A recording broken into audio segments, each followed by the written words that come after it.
So today I am so fortunate to have one of my former students, Sherille McKethan, who I met when, oh my Lord, has it been 20 something years? We met in 2008.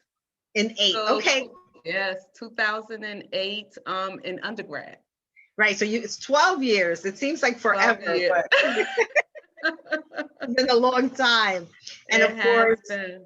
back then, where you were in terms of your life and where you are today are so, so different. And that's really why I wanted to hear your story in your own voice. The reason I Okay. created this series of Her Stories, 100 Women's Voices, is because I think it's important. We often don't hear from women about their lives and what it takes to get to where you are today. And I think it's really important for everyone to actually learn that. I'm sure that you have coworkers and people who know you who don't know the things that you've experienced, the things that you've lived, the things that you've endured. So let me get started. So tell Okay. me, where did you grow up, Sherille? I grew up in the city of Newark. No, actually, I grew up in Irvington, which was very close to Newark. Now, when you say Irvington, it's one and the same. So I grew up in Irvington in a single family home. My mother was raising my sister and I by herself. Okay. And was your dad present or not? Not at all. My father was not present, and my mother just did what natural African American mothers do, survive and try to take care of her two children the best that she could. So my mother came from North Carolina. She didn't have an education, really no skills, and she cleaned the homes of white people. And she collected welfare at the same time, and she sent my sister and I to school. I can't even imagine. You obviously had to deal with. Um, did you ever feel, because your dad wasn't around, a feeling of not being enough, or why wasn't he Abandonment, there? Did you ever have? abandonment, and what's wrong with me? What's wrong with me? And and then growing up and seeing of my friends and their dad present, I felt like that something was missing in my life. And I think because my father wasn't in my life, that I made bad choices in men. Hmm. That's interesting. And I'm glad you said that, because clearly we know that mothers are very important in our lives, but so are dads, right? There's So a are role. dads. Mhm, Yes, mhm. dads. We look at them as our role model, and they can teach us what it means to be a man and how a man should treat a woman. And when you don't have that, you Right. don't know what to And compare that to.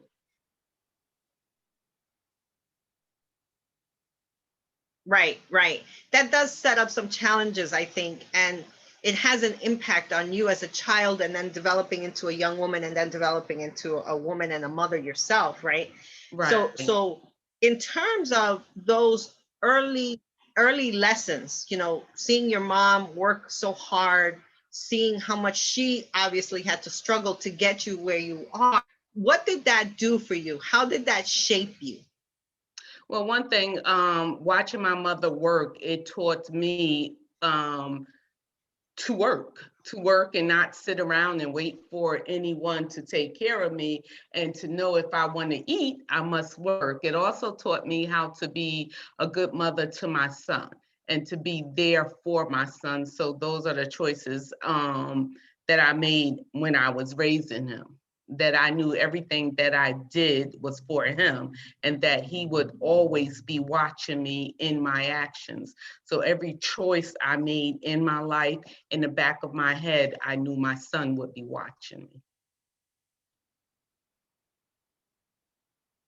That's a really important thing. And we often forget that, we often forget that our children are always watching. So they're going to Always listen to what watching. you say, but they're going to do what they see. Yeah. What they Exactly, see is really exactly, important. So, exactly. so take me down. take me down this memory lane, because when I met you, you were an undergraduate student going to college, but you were also working in retail. I think you were working at Macy's, maybe, and When your son was very little. yeah, yeah, when I met you, Mhm. I like to call it a very dark time in my life. It was 2008. I was going through a divorce, and it was a hard and horrible divorce. My house was in foreclosure. I lost my job, and I had to move back home with my mom. And I had 2 weeks to find a school to put my son in, because I was moving from North Plainfield, where I owned the home, and moving to Newark. And because I grew up in Newark and Irvington, I knew Newark was not the place for my son to get a good education. So I decided to put my son into private school while collecting unemployment. And at the time, I was not receiving child support, and I was not receiving alimony. I was just um, receiving unemployment. And I remember meeting you for the first week and thinking, wow, this teacher, she has it together. I like how she's presenting herself. I'm scared, because I hadn't been in school in 16 years. 16 years I hadn't been in school, and at 40 something, now I'm deciding to go to college. I had the associate's degree, but I was never satisfied with the associate's degree. I had worked in retail in corporate America, but every time you turned around, jobs were closing. They were closing, they were downsizing, they were moving. And I figured, with going through this divorce, raising my son on my own, it's now or never that I change my career. But at the time, I didn't know what I wanted to do. I just knew that I wanted to obtain my bachelor's and take it from there, because I knew then that I had to raise my son, and I couldn't afford to lose another job. And I remember also wanting to put my son in private school, and I needed a letter stating why he was a great candidate for the school, why he was deserving of a scholarship. And I wrote the letter, and I took a chance, and I came to you. I said, "Could you look at this letter for me and see if I dotted my I's and crossed my T's?" And I think from that moment we connected. And I really looked up to you. And the letter actually got him into St. Philip's. He ended up going to St. Philip's, and he had a scholarship. And again, I was paying for this with unemployment. I didn't know how I was going to finish it, but I knew that he was not going to public school.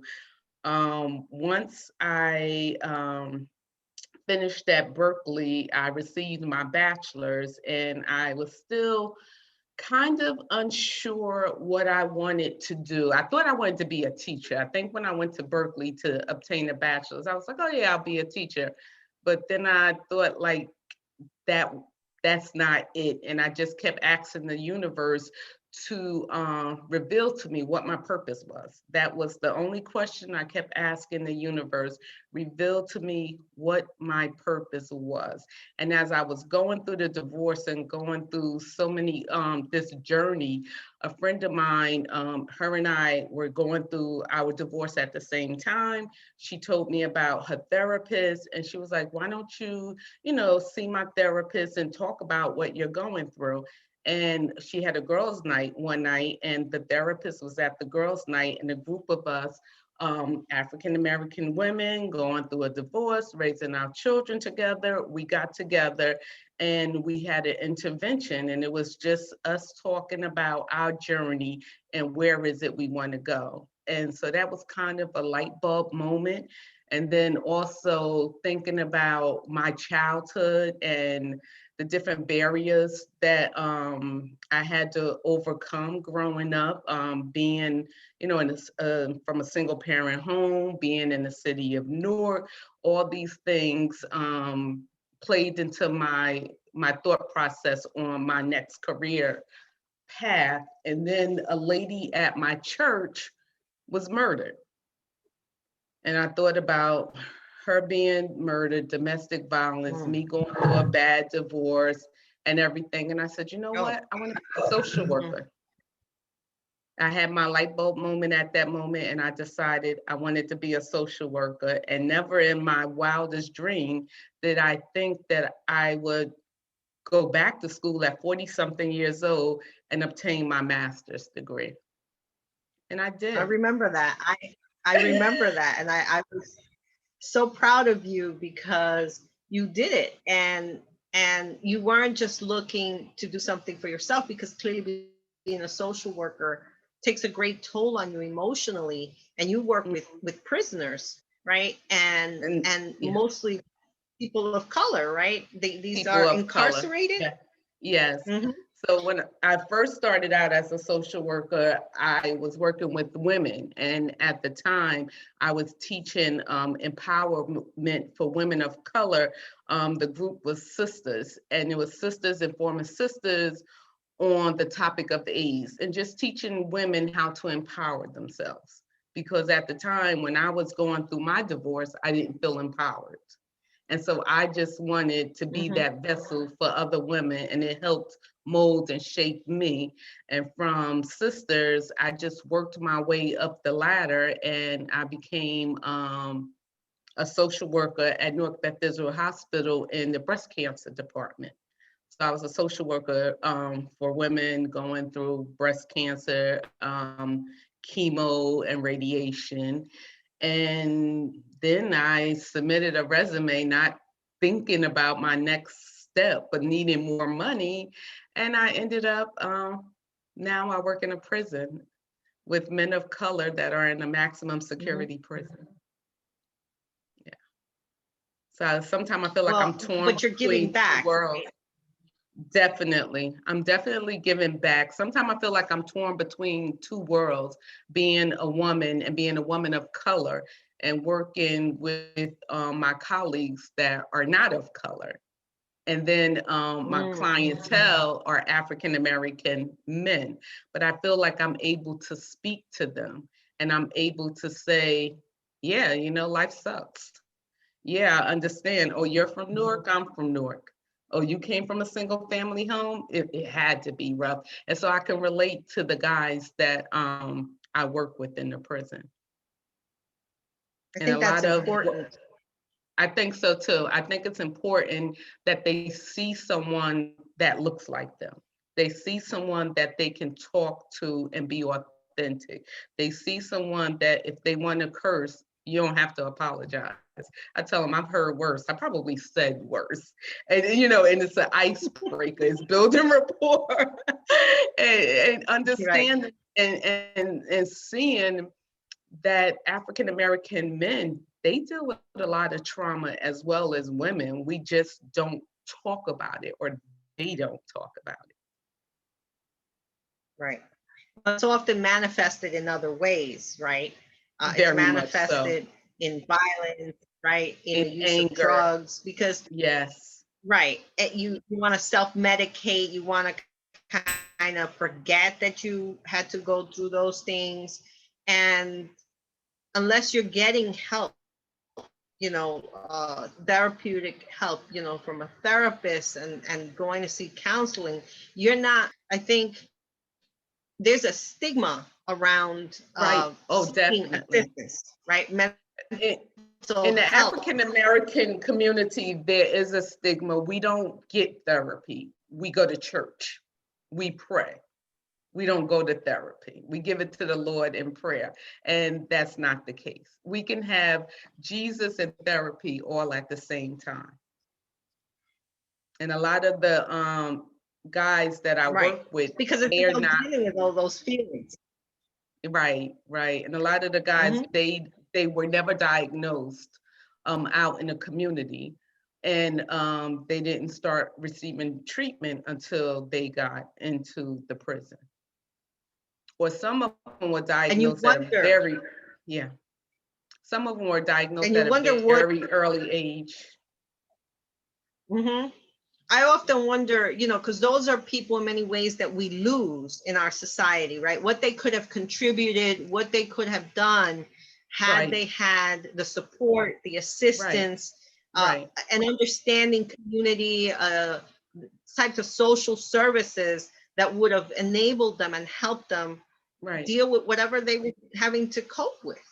Right, right, right. I mean, and what I found with a lot of the men that the school system slapped the title of ADHD on them or special ed on them and just sent them Through through the the key school away. system. Mhm. And a lot of the kids or the guys, they stopped going to school by junior high school, and they went to the street because that's where they found their support. And the same thing almost happened with my son. They by the second grade, they wanted to have him evaluated, and they wanted to put him in a special ed class. And I was like, nope, you're not doing that. And Mhm. I advocated for him. Mhm. Parent is obviously to advocate for your children, and if they do need assistance, there isn't anything wrong with a child getting special services, whatever No, help they may need, right? If that's in fact what they need, because that will help them thrive, that will help them exactly. flourish. Exactly. So with my son, they wanted to, he ended up getting remedial math, reading, and speech therapy. And I was fine with that. That I knew he needed speech therapy. I'm okay with all the extra, but what I was not going to have is you put him in special ed, and then your reasoning for wanting to put him in special ed is because as a principal, you walked past his classroom and he wasn't paying attention. Nothing else, Okay. no grades, nothing else, but I walked past his classroom and he wasn't paying attention. So as a parent who wanted more for him, I had him evaluated outside of the school system to see if in fact he needed the extra help, if he needed to be in a special ed class. And when I had him evaluated, they said to me, there's nothing wrong with him. Hmm. And see, that's important. Sometimes we don't do those things because we don't know any better, right? No. So, going back to your own personal experience, who was your greatest support? How was it that you were able to grow up in Newark in a single parent household under those conditions and not end up, pregnant at 14, all of these things that could have gone wrong? Today you're a social worker, you have a master's degree, you own your own home, your son is in his first year of college at, is it Howard?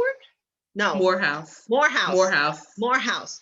I Yes. mean, these are incredible things that you have overcome and achieved.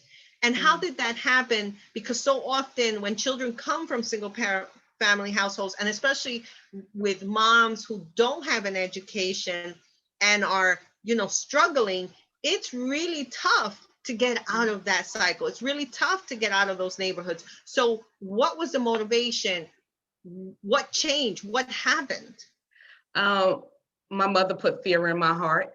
Mm, So my mother told me that I better not get pregnant. mm, Point blank period. You better not get pregnant. And and don't go to jail because I will not get you out of jail. So my mother put fear in my heart. And you could say fear or fear for the fact that I didn't want to disappoint her. right. And yeah, so it was my mother. My mother motivated me to do better. And then I had people in my life and I saw how they were living, and I knew that I wanted to live like them. I did not want to live in Irvington. I did not want to live on food stamps. I did not want a bunch of babies that I couldn't afford. So in my head, I knew any children that I had to be able to take care of. If I had a kid, it would be with my husband.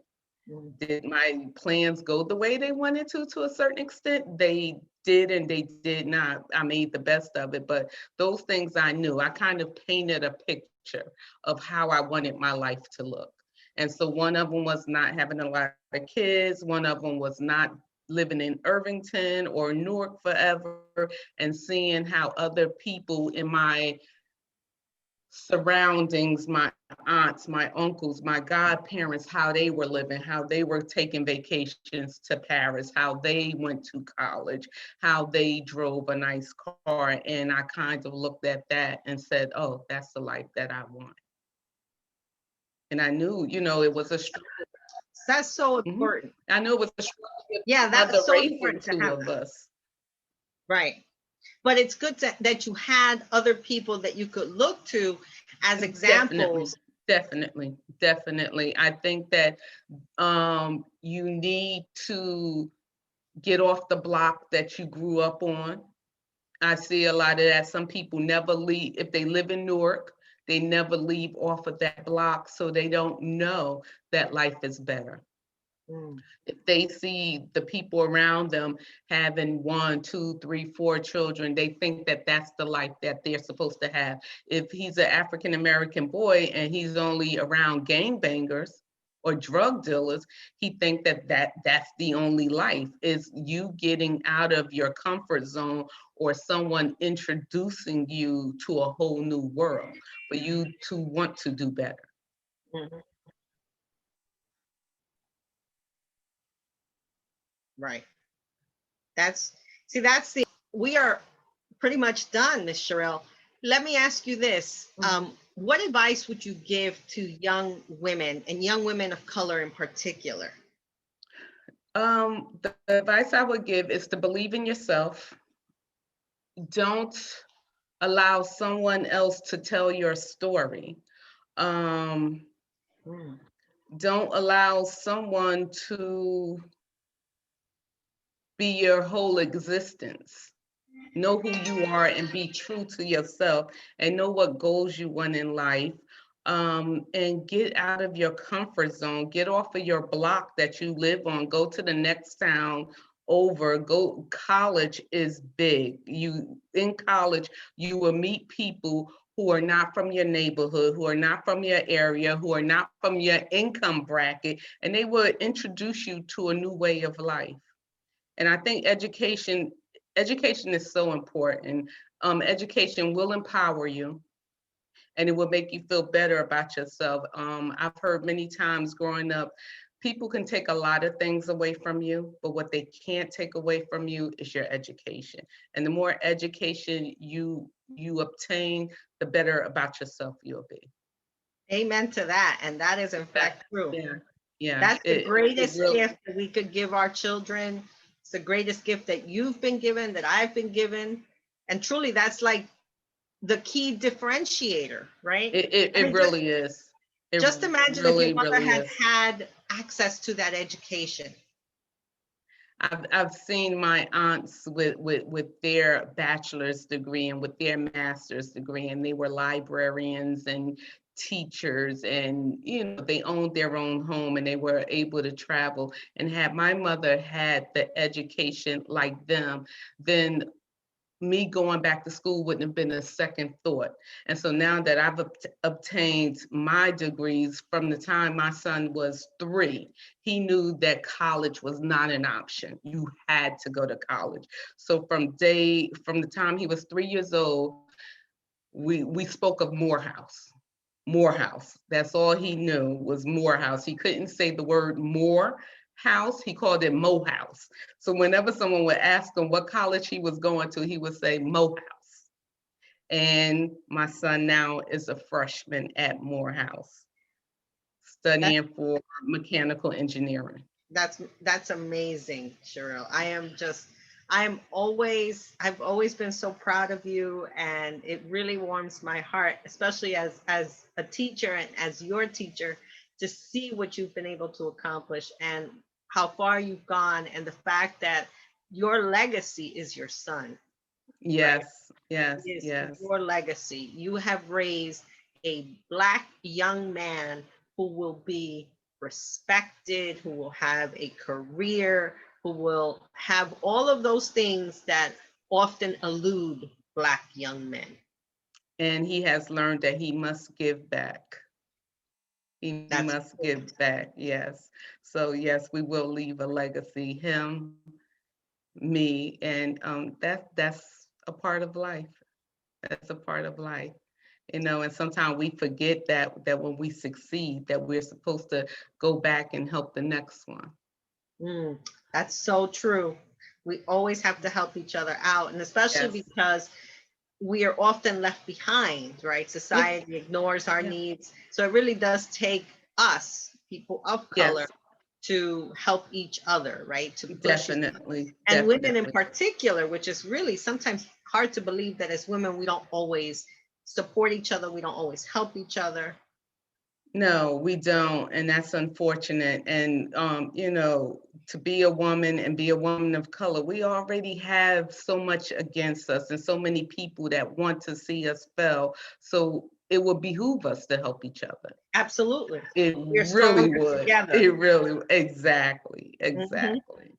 Well, Sherille, I don't want to take up more of your time. I really do want to thank you so much for doing this with me and for other women that we hope to empower, and they will hear your story and our stories and understand that even when you come from, a situation like yours, like mine, that they can accomplish their dreams, they can have agency and independence and live the type of life that you're living today that Yes. you probably couldn't even imagine for yourself when you were a child. No, I couldn't. No, I never thought about owning my own house because I came from a house where we rented. We had a landlord who told us what to do, when to do it, how to do it, and a kid is running too much, a kid is doing this, you do. But once you get out into a world that's not what you're used to, you see people owning houses. You Right. see people that are not living in a community where it's overcrowded, and you look at them and it encourages you, and you want to do like that next person and think, oh, wait a minute, I want to own a house. But Right. it takes getting out, getting off that block you grew up on to know that there's better for you. That is so true. All right, Sherille. Well, thank you so much. Thank Have a you good so holiday. much. Thank you. Take Have a good one. care. You too. Bye. Bye.